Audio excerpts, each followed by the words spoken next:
Buenos días a todos. Espero estén pasando una bendecida semana. Estamos por terminar ya la semana. Y deseo en mi corazón que cada uno de nosotros esté pasando en bendición este tiempo. Aún si estamos pasando por pruebas, por dificultades, que yo creo que es parte de la vida del cristiano, parte de la vida del ser humano. Pero nosotros como hijos de Dios tenemos la plena confianza de que el Señor va a atravesar con nosotros el fuego y que Él nunca nos va a dejar y Él nunca nos va a desamparar.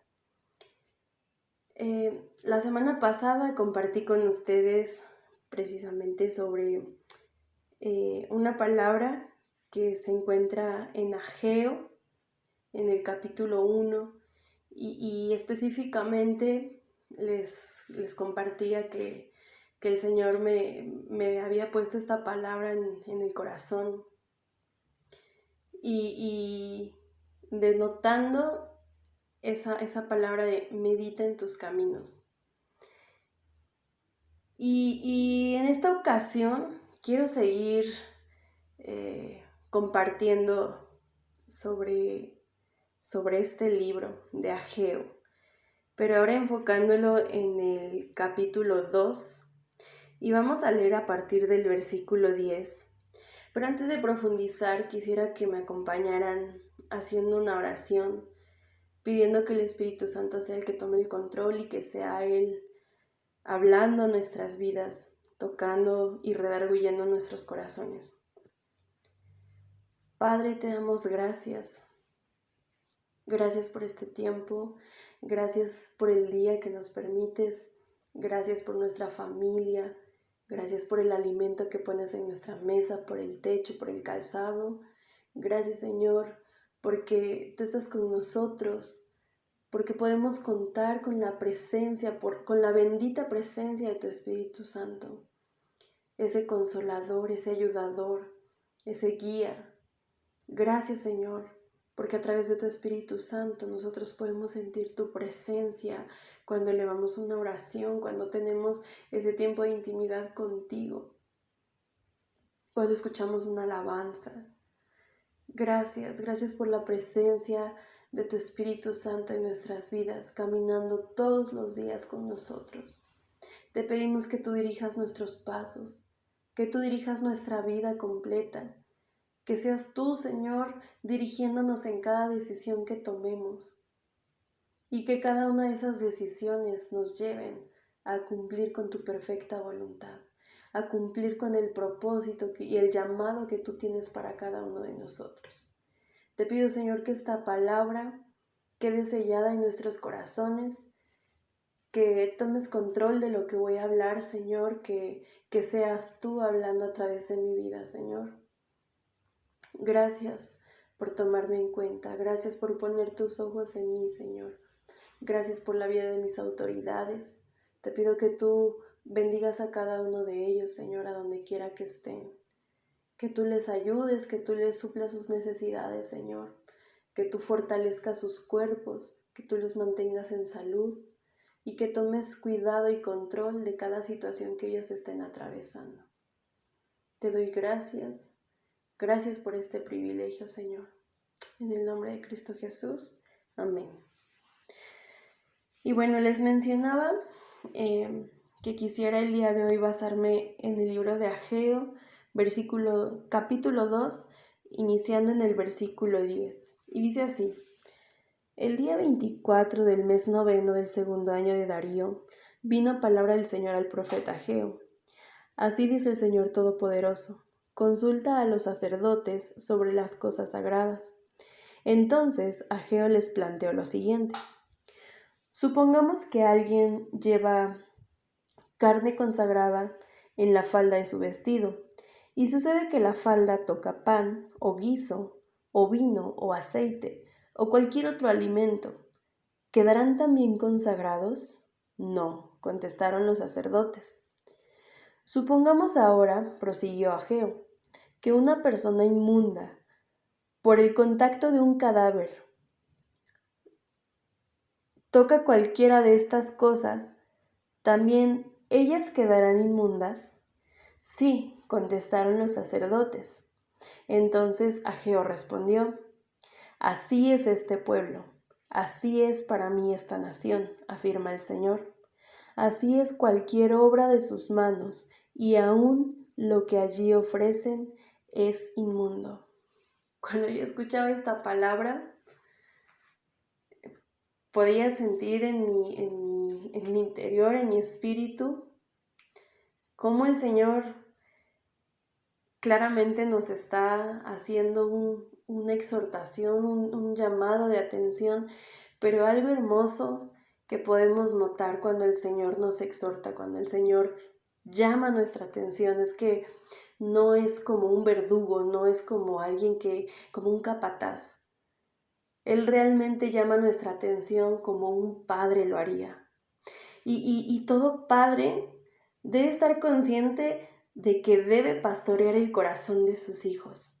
Eso es algo que nosotros debemos, los que somos padres, los que tenemos la hermosa bendición de ser padres, debemos tener conscientes que debemos pastorear el corazón de nuestros hijos, así como el Señor, siendo un padre amoroso, siendo un padre perfecto, se dedica a pastorear nuestro corazón de hijos.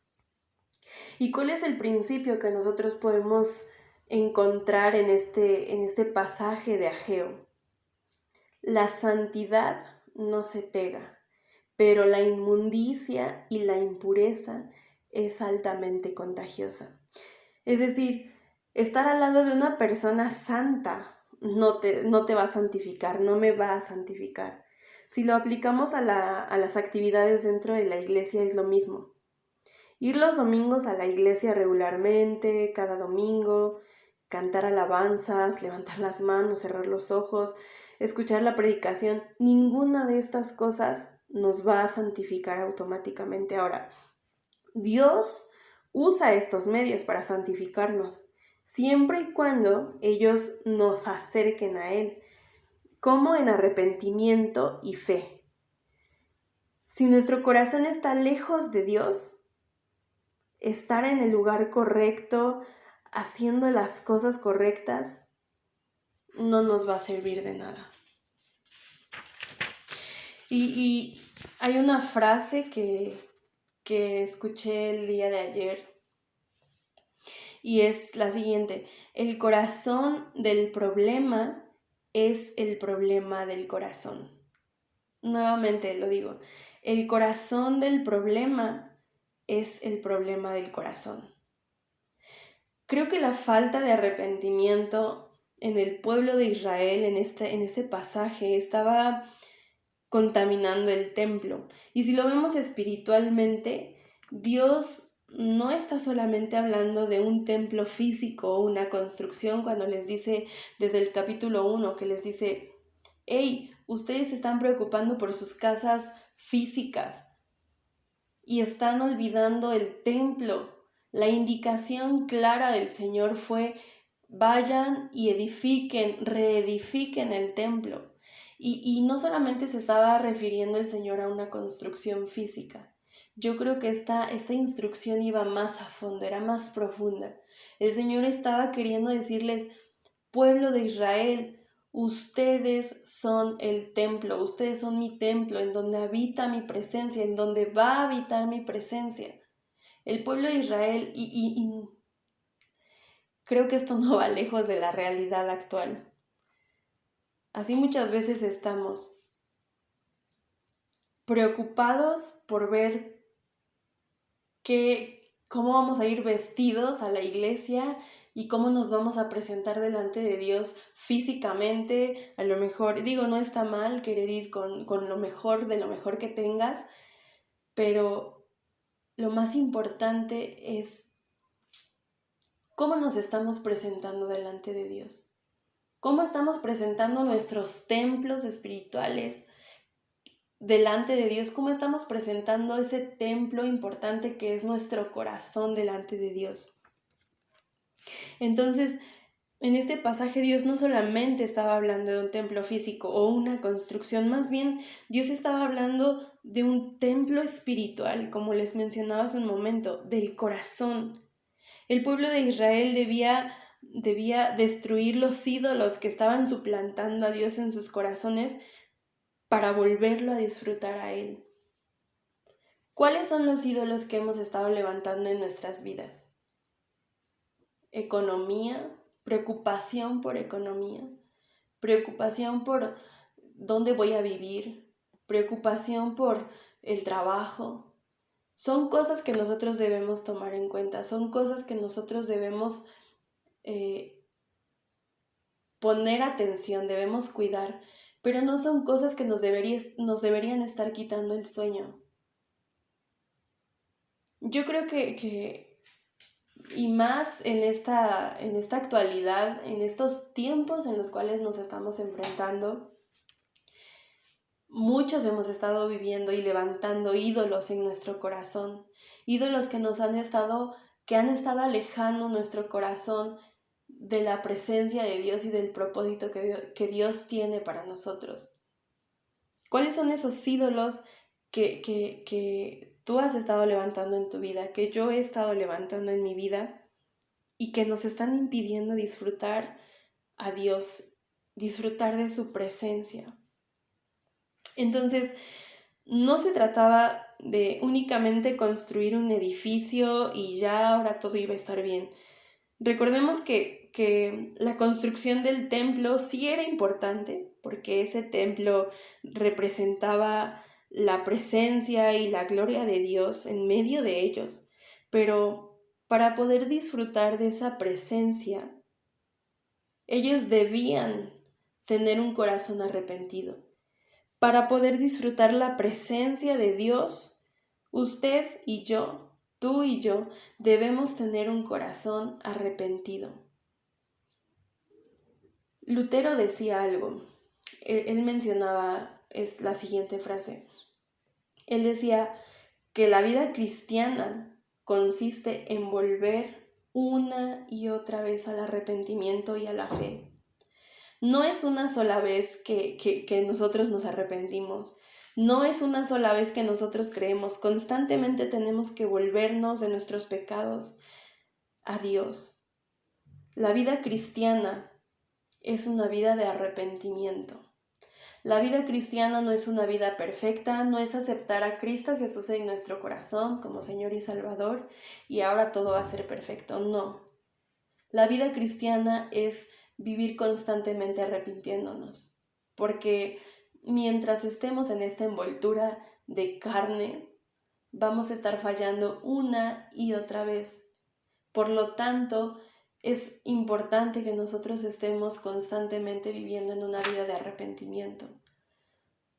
Todos los días cometemos errores, todos los días pecamos en contra de Dios, todos los días pecamos en contra de nuestros hermanos.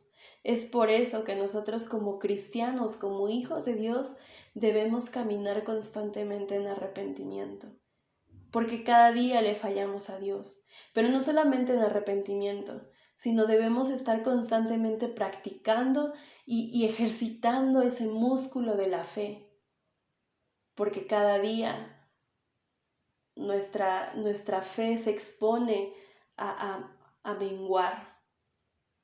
Y no porque Dios nos falle o porque Dios sea imperfecto, Dios es perfecto en todos los sentidos, sino porque nuestra misma naturaleza nos lleva a decepcionarnos, nos lleva a tener falta de fe, nos lleva a dudar incluso de lo que estamos creyendo.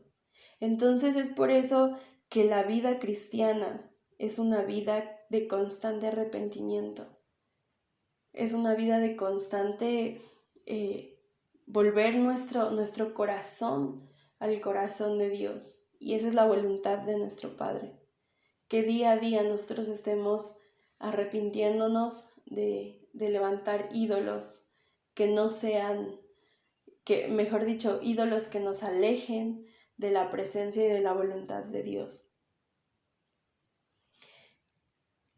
el anhelo de Dios, creo plenamente que es volver nuestro corazón a su corazón, volver el corazón que tenemos de hijos al corazón que Él tiene de padre, porque ahí fuimos engendrados, familia. Nosotros nacimos del corazón de Dios y es el deseo de nuestro Padre que nosotros regresemos a su corazón. ¿Y cómo es que podemos volver a su corazón? Estar constantemente arrepintiéndonos de esa falta de fe, de esa falta de perdón, de esa falta de comunión con Dios. Así es como nosotros podemos volver al corazón de nuestro Padre. Y bueno, esta es la palabra que el Señor puso en mi corazón para compartir con ustedes. Deseo sea de bendición y que no solamente se queden con lo que yo compartí con ustedes el día de hoy, sino que todos los días ustedes puedan estar alimentándose de la palabra y no solamente leyendo la Biblia, sino en oración y en comunión con nuestro Padre. Que tengan un bendecido día, familia.